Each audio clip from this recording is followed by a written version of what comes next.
அதாவது இதுதான் நான் 2025ல் போடுற கடைசி வீடியோவாக இருக்கும். வாங்க வீடியோக்குள்ளே போகலாம். வணக்கம் மக்களே, இது நம்ம மட்டைப்பந்து விலாகோட 2வது பதிவு. இனிமேல் சீக்கிரமாக போகிறோம். நாங்கள் இன்றைக்கி லேட்டாக போனோம். ஆனால் பசங்க எல்லாருமே அங்கே இருந்தாங்க. அப்புறம் என்ன, பசங்களை கூப்பிட்டுட்டு வண்டி எடுத்துகிட்டு கிட் பேக் எடுத்துக்கிட்டு நாங்கள் எங்களுக்கு சொல்லியிருந்த இடத்துக்கு நாங்கள் போயிட்டோம்.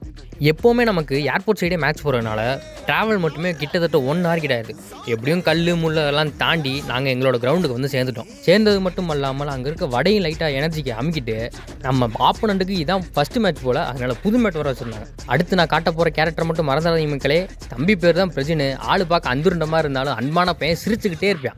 நான் வீடியோ எடுத்துகிட்டு இருந்த கேப்பில் நம்ம கேப்டன் போயிட்டு டாஸ் போட்டு வந்தார். நமக்கு எப்பவும் போல் ஃபீல்டிங் தான் அமைஞ்சு. ஃபீல்டிங்லாம் முடிச்சிட்டோம். இந்த வாட்டி ஆப்போனன்ட் நல்ல ஸ்கோரே அடிக்கிறதுக்கு நமக்கு டார்கெட் கொடுத்துருந்தாங்க. அப்புறம் என்ன, இட்ஸ் பேட்டிங் டைம். எங்கள் ஓப்பனர்ஸ்லாம் இறங்கி விளையாண்டு சூப்பராக வந்துட்டு இருந்தாங்க. நாங்கள் ஏன் இப்படி முழிச்சு பார்க்குறதானே யோசிக்கிறீங்க? ஏன்னா இந்த வாட்டி நாங்கள் புதுசாக எப்பவும் போல் தோத்துட்டோம். நம்ம வீடியோ நிறைய பேர் ஃபாலோ பண்ணாமல் பார்த்துட்டு இருக்கீங்க. இந்த ஃபாலோ பட்டனை மட்டும் தட்டி விட்டீங்களே, தம்பி கொஞ்சம் ஹெல்ப்ஃபுல்லாக இருக்கும். ஒரு முக்கியமான விஷயம், நாங்கள் போனது காலையில் 6 மணிக்கு. நாங்கள் முடிச்சுட்டு வந்தது பார்த்திங்கன்னா ஒரு 2 மணிக்கிட்ட இருக்கும். நிறைய பேர் சாப்பிடாமே நான் விளையாடுவேன் அப்படின்னு சொல்லுவீங்க. ஆனால் அப்பலாம் இல்லாமல் நம்ம உடம்பு அடிக்கடி ஹைட்ரேட் பண்ணிங்க. நன்றி, வணக்கம்.